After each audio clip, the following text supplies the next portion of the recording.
الذين آمنوا وتطمئن قلوبهم بذكر الله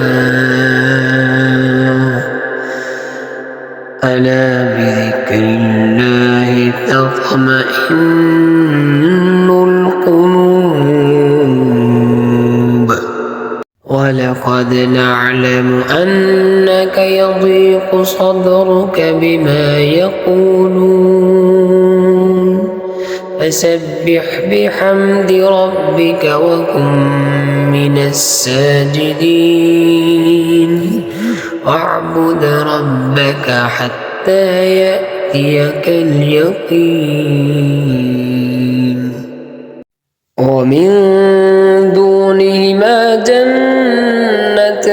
فبأي آلاء ربكما تكذبان وهي تجري بهم في موج كالجبال